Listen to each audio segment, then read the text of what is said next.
नमस्कार, आप देख रहे हैं एबीसी न्यूज। मैं हूं आपके साथ सौम्या मिश्रा। तो अब 5वें चरण के लिए चुनाव प्रचार की सरगर्मी लगातार तेजी पकड़ रही है, जहां अब कुछ ही चरण शेष हैं और 4 जून को परिणाम हम सबके सामने होंगे और तय हो जाएगा कि प्रधानमंत्री की कुर्सी किसकी है, सरकार किसकी होने वाली है। तो 5वें चरण की 14 लोकसभा सीटों के लिए उत्तर प्रदेश में बीजेपी आला कमान के साथ साथ विपक्षी गठबंधन भी अपनी पूरी ताकत झोंक रहा है।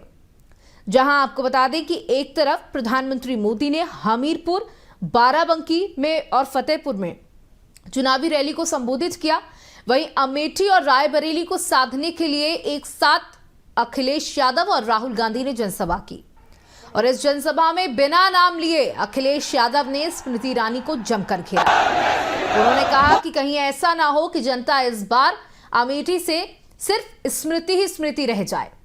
यानी कि उन्होंने एक बहुत ही चुटकुले अंदाज के साथ स्मृति ईरानी को घेरने की कोशिश की।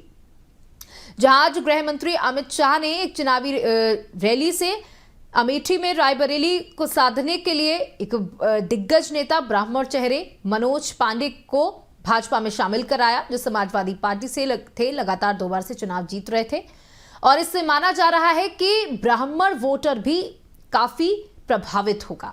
आज इसी पर चर्चा करने के लिए और 5वें चरण को लेकर किस तरीके से जिले तैयारियां चल रही हैं, चुनावी प्रचार चल रहे हैं, कौन कौन से बड़े दिग्गज इनके जिले में पहुंच रहे हैं, चर्चा करेंगे। हमारे साथ आदित्य हैं, हमीरपुर से जानकारी देंगे जहां प्रधानमंत्री ने रैली की है।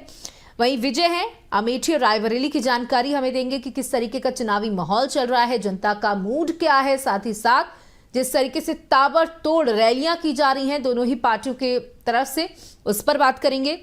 हमारे साथ रविंद्र हैं, जो बाराबंकी में प्रधानमंत्री ने बाराबंकी को भी साधने की कोशिश की है, वहां उनसे जानकारी लेंगे। साथ ही मोहम्मद आसिफ भी हमारे साथ जुड़े हुए हैं, उनसे जानकारी लेंगे क्या कुछ स्थिति है उनके जिले की। सबसे पहले आदित्य, आपके पास जाऊंगी। हमीर 14 लोकसभा सीटों पर चुनाव हो रहा है उत्तर प्रदेश के लिए। 14 में से 13 सीटें बीजेपी के पास रहीं पिछले 2019 के चुनावों में, रायबरेली को छोड़ करके। हमीरपुर में एक बार फिर से उसी इतिहास को दोहराने की कोशिश की जा रही है। प्रधानमंत्री की रैली हुई, कितना प्रभाव देख रहे हैं इस रैली का?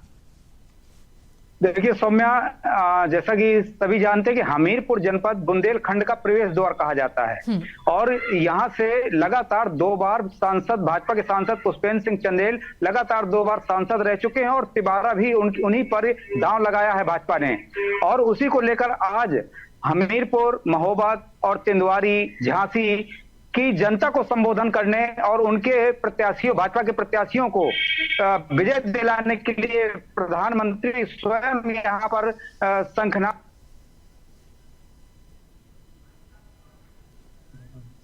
आदित्य, आप अपनी ऑडियो अनम्यूट कर लें।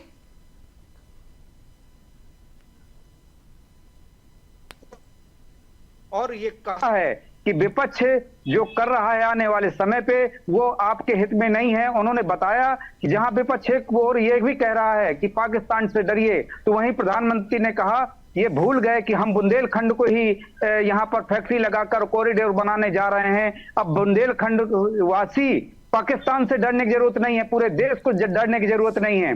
और कई उन्होंने अपनी योजनाओं को बताते हुए और भविष्य में यहाँ के पलायन रोकने के लिए उन्होंने बुंदेलखंड वासियों से कहा कि अब पलायन करने के बुंदेलखंड वासियों को कोई जरूरत नहीं है। जिससे देखा जा रहा है इतनी भीषण गर्मी को देखते हुए जो जन सैलाब उमड़ा सौम्या, उससे देखकर कहीं ना कहीं ये लगता है और विपक्षियों को, आज की रैली को देखकर विपक्षियों के नींदें हराम हो गई हैं और कहीं ना कहीं भाजपा बढ़ते हुए उस पर दिखाई दे रहा है। हालांकि मैं अगर बताते चले यहाँ पर कि बीएसपी ने इस बार पुनः ब्राह्मणों पर दांव लगाया है और उसका असर कहीं ना कहीं ब्राह्मणों में दिखाई भी दे रहा है। और अर्जेंद्र सिंह राजपूत यहाँ से सपा प्रत्याशी के तौर पर हैं। हालांकि अभी तक कोई भी सपा का बड़ा लीडर उनके पक्ष में यहाँ पर संबोधन करने नहीं आया, जनता के बीच नहीं आया और उनके बीच में उनके लिए अपील नहीं की गई है। जबकि यहाँ पर महोबा जनपद में पर 2 दिन पूर्व ही योगी आदित्यनाथ ने भी जनता से पुष्पेंद्र सिंह चंदेल को जिताने की अपील की। तो वहीं 2 दिन बाद आज प्रधानमंत्री के इस दौरे से कहीं ना कहीं लोगों में उत्साह देखा गया। सौम्या, बिल्कुल, हमारे साथ विजय भी जुड़े हुए हैं जो कि अमेठी और रायबरेली दोनों ही सीटों की जानकारी हम उनसे लेंगे। विजय, राहुल और अखिलेश तस्वीरें भी हमने दिखाई, एक साथ नजर आए रैली को संबोधित करते हुए। उन्होंने कहा कि इस बार जो रायबरेली से राहुल गांधी खुद हैं, उन्होंने कहा अमेठी से जो प्रत्याशी हमने उतारा है वो इस बार सबकी छुट्टी कर देगा। जहां एक तरफ स्मृति ईरानी ये दम भरती हैं कि उन्होंने घर घर में अपनी ऐसी पैंच जमाई है, गृह प्रवेश उन्होंने अमेठी में खुद कर लिया है, और चाहे वो माँ की माताएं हो, चाहे बहनें हो, चाहे पुरुष हो, हर वर्ग का उनको लगातार समर्थन मिल रहा है। आज इस रैली के बाद क्या कुछ माहौल देख रहे हैं रायबरेली और अमेठी की जनता के मन में? जी सर, मैं बिल्कुल आपको बता दें, जिस तरह यहाँ आज राहुल और अखिलेश दोनों एक मंच में दिखाई दिया, अमेठी हो या रायबरेली की अगर बात की जाए तो यहाँ जनता में एक जन सैलाब देखने को मिला है। और ये मान चलिए कि 20,000 से ज्यादा भीड़ यहाँ देखने को मिला है, और जो कि अमेठी की जनता थी। और कहीं ना कहीं देखा जा सकता है कि आज अगर रैली की बात की जाए तो भाजपा देखने के बाद उनका भी चेहरा कुछ मतलब काफी दिखा होगा, क्योंकि जहाँ एक तरफ अखिलेश वही एक तरफ राहुल और उनके साथ के एल शर्मा। अगर रायबरेली की बात की जाए तो रायबरेली और अमेठी दोनों मिलाकर राहुल ने आज भारी मंच से कहा है कि के एल शर्मा यहाँ से चुनाव लड़ा, 20 साल से हमारे परिवार के तरफ थे, आज हम इनको अमेठी ये मत मान के चलिएगा कि रायबरेली में मैं हूँ तो अमेठी भी मैं ही हूँ, मैं अमेठी का हूँ, अमेठी का रहूंगा। जी बिल्कुल, उन्होंने एक भावनात्मक जुड़ाव रखने की कोशिश की। एक पारिवारिक सीट जो कही जाती थी अमेठी और रायबरेली, उसको दोबारा से जीवंत करने की कोशिश की जा रही है, और कहीं ना कहीं ये दोनों ही सीटें जो है वो साख का विषय बनी हुई हैं। जहां रायबरेली में राहुल गांधी एक तरफ है, वहीं पर अमेठी को दोबारा से अपने पाले में लाने की कोशिश की जा रही है। अगर आज की तस्वीर की बात करूं, जनता के मन की बात करूं, जहां एक तरफ स्मृति ईरानी है जिन्होंने कड़ी मेहनत 2014 से 2013 से शुरू करी और इस पड़ाव तक आई है, क्या कुछ लग रहा है कि ये जो भीड़ आपने आज देखी ये कितनी वोटों में कन्वर्ट होगी, या मात्र ये भीड़ है? केएल शर्मा कितनी बड़ी टक्कर स्मृति ईरानी को दे सकते हैं, या ये चुनाव बहुत ही आसान होने वाला है स्मृति ईरानी के लिए? अगर बात की जाए तो जिस तरह अखिलेश और राहुल दोनों मंच से अपनी गारंटी दिखा रहे हैं कि युवाओं को नौकरी मिलेगी और महिलाओं को रोजगार मिलेगा, और जो अगर कंपनी जाएगी तो अमेठी की वहीं की जनता उसमें काम करेगी। तो कुछ ना कुछ देखा जा रहा है कि जो जनता की अगर बात की जाए तो जनता कहीं ना कहीं कुछ अपने मन में कुछ बना के चली है। वही अगर बात की जाए तो स्मृति ईरानी तो लगातार स्मृति ईरानी भी जनता के बीच बनी हुई है। और कल अंतिम चुनाव का मतलब प्रचार का आखिरी दिन है, कल अमित शाह भी आ रहे हैं और अमेठी में आके रोक टोक करेंगे। जी बिल्कुल, तो कुल मिलाकर के अमेठी और रायबरेली को अपनी अपनी साख की सीट मान करके ये पार्टियां बैठी हैं, और इस पर आला कमान बड़े बड़े दिग्गज चेहरे हम लगातार जनसभाओं में देख रहे हैं, और लोगों की भीड़ दोनों ही रैलियों में, दोनों की ही जनसभाओं में, रैलियों में देखी जा रही है। अब ये भीड़ किसके प्रति वोटों में कन्वर्ट होगी ये तो आने वाला वक्त ही तय करेगा। अब आखिरी समय बचा हुआ है, सभी चाहते हैं कि जनता को जितना हो सके अपने पाले में लाने की कोशिश की जा रही है। रविंद्र, बाराबंकी से प्रधानमंत्री ने रैली की है, और जिस तरीके से हर रैली से राम मंदिर का जिक्र, राशन का जिक्र, अपनी योजनाओं का जिक्र, माता बहनों का जिक्र प्रधानमंत्री करते हैं, और किस तरीके से हमलावर विपक्षियों पर हुए, कुछ बिंदुओं में बताएं रविंद्र, कैसे रहा प्रधानमंत्री की जनसभा? जी सर, मैं बिल्कुल बताना चाहेंगे कि बाराबंकी में प्रधानमंत्री नरेंद्र मोदी ने चुनावी जनसभा की। यहाँ पर उन्होंने कई मुद्दों पर बात की, और उन्होंने गरीब और बेरोजगारी से लेकर के कई मुद्दों पर, अहम मुद्दों पर बात की यहाँ। और उन्होंने राजनीति में कुर्मी समुदाय को लेकर भी बहुत बड़ी बात कही है। बेनी बाबू को लेकर उन्होंने कहा कि जहाँ एक और उनका अपमान किया जा रहा है, वहीं यही के बाराबंकी के एक कृषक को पद्मश्री दिया जा रहा है। इसी के क्रम में मेरे साथ एक नेता है, उनसे मैं बात करता हूं कि यहाँ के कुर्मी समाज की राजनीति क्या है, यहाँ पे बाराबंकी में कुर्मी समाज किस तरफ जा रहा है?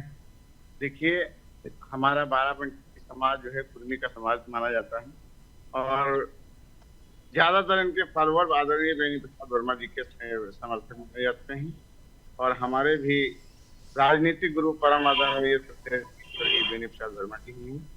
हम भी उनके ही चिन्हों पे चल करके कुर्मी समाज को आगे बढ़ाना चाहते हैं। और जो पिछली सरकार में या अभी जो वो आए थे अखिलेश यादव जी, उनकी सभा में जो कुर्मियों का अपमान किया गया है, आदरणीय स्वर्गीय बाबू जी के सुपुत्र को जिस तरह अपमानित किया गया है, उसको लेकर के कुर्मी समाज में और लोगों से बात करिए और उनसे ये पूछने की कोशिश करिए कि इस बार प्रधानमंत्री के चेहरे के रूप में किसको देख रहे हैं। मतलब गठबंधन के प्रत्याशी को हराने का संकल्प लेते हैं। मेरे साथ और भी लोग हैं, उनसे बात करते हैं। प्रधानमंत्री के चेहरे के लिए आप किसको देखना पसंद करेंगे? श्री नरेंद्र मोदी जी को। क्यों? क्योंकि वो ऐसे एक नेता हैं जो विश्व प्रसिद्ध नेता हैं, जो अपने लिए नहीं देश के जनता के लिए, देश के परिवार मानते हैं और उन्हीं के लिए वो दिन रात सोचते हैं। हमको हमारे प्रधानमंत्री ने हमको प्रधान सेवक मिला है, ऐसा प्रधानमंत्री जो हमारे देश की जनता की भलाई के लिए दिन रात मेहनत करता है। बिल्कुल, इसलिए तीसरी बार पुनः श्री नरेंद्र मोदी जी को प्रधानमंत्री बनाएंगे और ये बाराबंकी जी की जनता ने ठाना है कि यहाँ से एक कमल का फूल दिल्ली जाएगा। उन्होंने विपक्ष पर निशाना साधा है कि रामनवमी के दिन विपक्ष जहां एक और भाजपा राम मंदिर के लिए कार्य कर रहा था, वहीं विपक्ष बता रहा है कि राम नाम का कोई चीज है ही नहीं है। इस पर क्या कहना है? देखिए, जाकी रही भावना जैसी सही देखी मूर्त वैसी, उनको भगवान राम नहीं दिखाई दे रहे, उनको मुख्तार अंसारी दिखाई दे रहे हैं। पहले डिम्पल भाभी बोलती थी कि जो हमको निमंत्रण मिलेगा तो हम अयोध्या राम जाएंगे, वहां पे नहीं गई। मुख्तार अंसारी जैसे मरे, वहां पे उनकी कब्र पे गई दोनों लोग आग मारने के लिए। वही विकास दुबे मरा था, इन्हीं की पार्टी से था, वहां पे इनको जाना नहीं पसंद, जाना चाहिए था ना। 14 से 15% वोट समुदाय का है, वो उनके लिए खास है। बाकी जो अदर वोट करता है, जिसकी बदौलत लोग जीते हैं, वो इनके लिए बेकार है। ये सिर्फ एक यूज कर रहे हैं, इस्तेमाल कर रहे हैं हिंदुओं को। ठीक है, ये जात धर्म के नाम पे जो कह रहे हैं ना कि इस बार संविधान गायब हो जाएगा, इनके पास कोई मुद्दा नहीं बचा है। अब इस वजह से जनता को बहलाना के लगे हैं, मजबूरी है इनके पास। अगर ये लोग अलग अलग लड़ते बिल्कुल रविंद्र, हम जनता की बाराबंकी में क्या कुछ सोच है उसको समझने की कोशिश कर रहे हैं, जहां प्रधानमंत्री का एक अच्छा यहाँ पर प्रभाव देखा जा रहा है। बाराबंकी की जो अभी आपने 2 लोगों से बातचीत की, उन्होंने साफ तौर पर कहा कि हम इस बार राम मंदिर के नाम पर वोट करेंगे और प्रधानमंत्री मोदी जैसा ही होना चाहिए। हमारे साथ तो फतेहपुर से आसिफ भी जुड़े हुए हैं। आसिफ, आपसे जानना चाहूंगी, फतेहपुर में अभी आपने 3 जिलों की गतिविधियों को सुना कि किस तरीके से किस पार्टी का प्रभाव देखा जा रहा है। फतेहपुर में क्या कुछ स्थिति है, कैसा चुनाव को लेकर माहौल, क्योंकि अब समय बहुत अंतिम बचा हुआ है। अनम्यूट कर लें अपने आप को आप।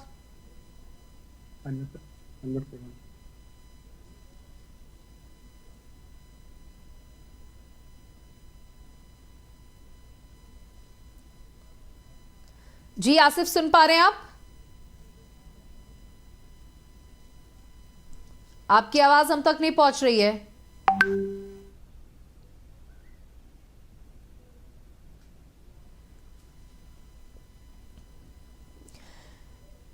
आदित्य भी हमारे साथ जुड़े हुए हैं। आदित्य, देखिए, राम मंदिर का जो इस बार मुद्दा है वो काफी हावी है। जहां एक तरफ प्रधानमंत्री या अमित शाह या योगी आदित्यनाथ की बात कर ले तो वो कहते हैं कि अगर दोबारा से ये सरकार आती है उत्तर प्रदेश में, उन्होंने गठबंधन को निशाने में साधते हुए सबसे ज्यादा समाजवादी पार्टी को उन्होंने कहा कि ये जिन्होंने राम भक्तों पर गोलियां चलवाई, अगर ये दोबारा से आते हैं, आप इन्हें जिताते हैं, तो ये जो बना बनाया मंदिर है उसको ध्वस्त करा देंगे या उसमें बाबरी नाम का ताला जड़वा देंगे।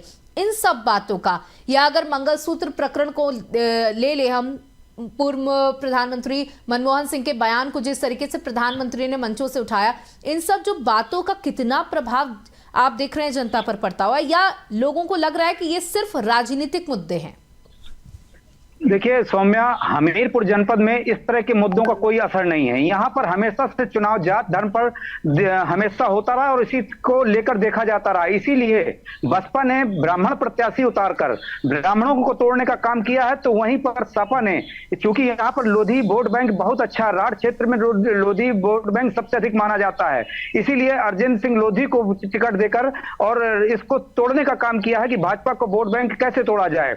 हालांकि उसका असर यहाँ पर दिखाई दिया लेकिन इतना ज्यादा असर भी नहीं है, क्योंकि आपको बता दूं कि पिछली बार जब भाजपा के सांसद पुष्पेंद्र सिंह चंदेल जीते थे तो लगभग 2 लाख वोटों से जीते थे। तो आपको जो वोट बैंक काट रहे हैं, इसके बाद भी उनकी जीत सुनिश्चित देखी जा रही है। भले वोट बैंक का अंतर कम हो सकता है, लेकिन उसकी जीत को निश्चित रूप से सुनिश्चित देखा जा रहा है।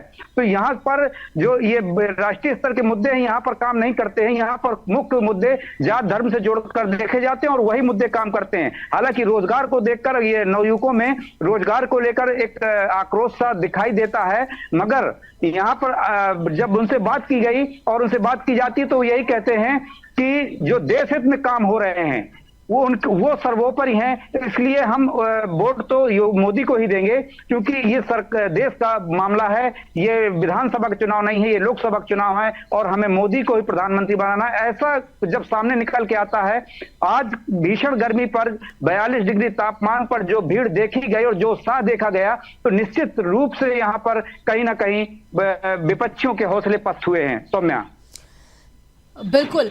अमेठी की अगर बात करें तो राहुल गांधी ने, जैसा आपने अभी विजय बताया था कि राहुल गांधी ने कहा कि जितना मैं रायबरेली का हूं उतना ही मैं अमेठी का हूं, 42 साल से मेरा रिश्ता है इन दोनों ही जगहों से।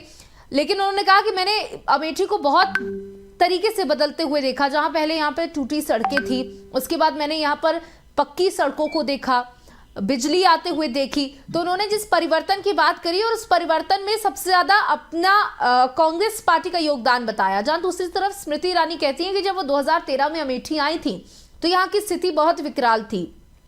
यहाँ का सांसद 5 साल कभी दिखाई नहीं देता था, सिर्फ चुनावों के वक्त वोट मांगने के लिए ही दिखाई देता था।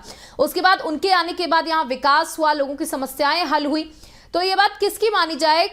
जनता क्या मानती है कि अमेठी या रायबरेली में जो भी विकास हुआ वो किसकी देन है? जी सौम्या, बिल्कुल बता दो। अगर राहुल गांधी जो बता रहे हैं, ये अपने पिताजी के साथ जब 12 साल के थे तो अमेठी आए थे। अमेठी आने के बाद ही वो यहाँ की स्थिति देखे, स्थिति देखने के बाद जब इनके पिताजी यहाँ सांसद होने के बाद जब राहुल गांधी यहाँ से चुनाव लड़े तो हाँ, ये कहने वाली बात है जो यहाँ की रोडें थी तो कांग्रेस सरकार की ही देन थी। इसके बाद जब स्मृति ईरानी यहाँ आई तो यहाँ अमेठी बाईपास ईरानी करवाया। अगर हलियापुर की बात की जाए, पिपरी बांध बनवाया, एक अंडरपास अमेठी में बनवाया। तो कुछ तो काम अगर देखा जाए तो स्मृति ईरानी भी अमेठी में की है। लेकिन अगर सड़क की बात की जाए या सड़क की बात की जाए तो राहुल गांधी यहाँ अमेठी में काम किए थे।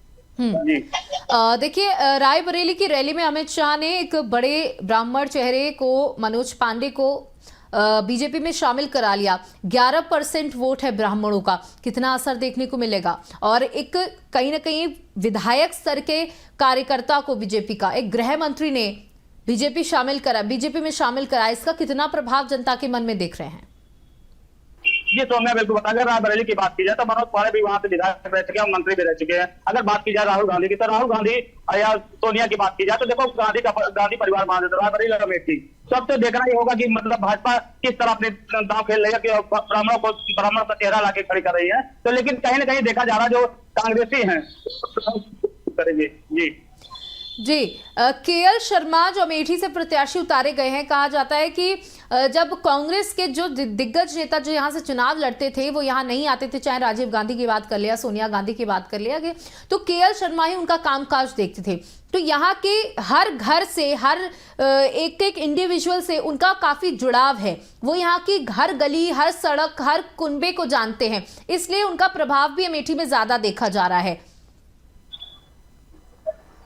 जी बिल्कुल, यहाँ 20 सालों से सोनिया गांधी के पीओ रह चुके हैं अमेठी और रायबरेली दोनों कैंडिडेट। क्योंकि राहुल अगर यहाँ आते थे तब भी उनके साथ रहते थे और राहुल नहीं आते तब भी अपने गेस्ट हाउस में रहकर यहाँ जनता की बात सुनते थे। या कि कोई बीमार होता था, चाहे लखनऊ हो या ट्रामा सेंटर हो, तो अगर अमेठी जाए तो केएल शर्मा देते थे। बिल्कुल, मोहम्मद आसिफ, आप तक आवाज पहुंच रही है?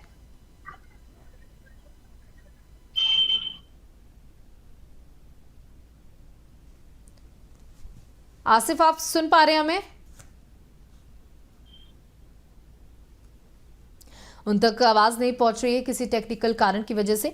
रविंद्र, बाराबंकी जब हम आए थे तो कई समस्या थी, चाहे वो पानी की समस्या हो, टूटी सड़कों की समस्या हो, या प्रत्याशी से थोड़ी नाराजगी हो। लोगों का कहना है कि हम प्रधानमंत्री तो हमें मोदी ही चाहिए, लेकिन हमें प्रत्याशी से थोड़ी कहीं ना कहीं नाराजगी है। और बीएसपी का भी एक हमने अच्छा वोट बैंक देखा था बाराबंकी में। आज जब चुनाव सिर पर है, लोग मतदान के लिए अपना मन बना चुके हैं, तो आज की स्थिति क्या है गठबंधन बीएसपी और बीजेपी की? जी सर, मैं बिल्कुल बताना चाहेंगे कि बाराबंकी में पिछले कुछ महीनों में जो हालत थी यहाँ की सड़कों की, पानी की समस्या की, वो धीरे धीरे समाप्त हो रही है और अभी थोड़ी बहुत बनी है। लेकिन यहाँ पे बीजेपी और गठबंधन की कांटे की टक्कर देखने की संभावना है। वहीं बीएसपी भी थोड़ा बहुत फाइट में देखा जा सकता है। यहाँ की जनता जो है वो सिर्फ इंडिया गठबंधन और बीजेपी पर ही विश्वास जता रही है। जी, आप चारों का हमारे साथ जुड़ने के लिए बहुत बहुत शुक्रिया। तो आपको बता दें कि 5वें चरण का रण अपने चरम पर है।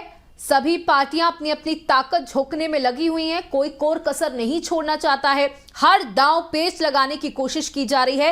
एक एक वोट परसेंटेज पर, एक एक मतदाता पर नजर रखी जा रही है कि किस तरीके से माइंडसेट को बदल करके अपने पाले में कर लिया जाए, इस पर भी ध्यान दिया जा रहा है। और रायबरेली और अमेठी ये 2 सीटें हैं जो बीजेपी के लिए और कांग्रेस के लिए साख की सीटें बन चुकी है, जहां अमेठी को वापस से चाहती है कांग्रेस अपने पाले में लाना, तो वहीं बीजेपी चाह रही है कि इस बार ये जो अभेद किला है रायबरेली का, इसको कैसे भी ढहाया जाए। अब चुनावी नतीजे आएंगे तब पता चलेगा कि जनता ने किस तरीके से रैलियों में पहुंच करके वोट में कन्वर्ट किसके लिए हुई है। फिलहाल इतना ही, बने रहिएगा बीसी न्यूज के साथ। नमस्कार।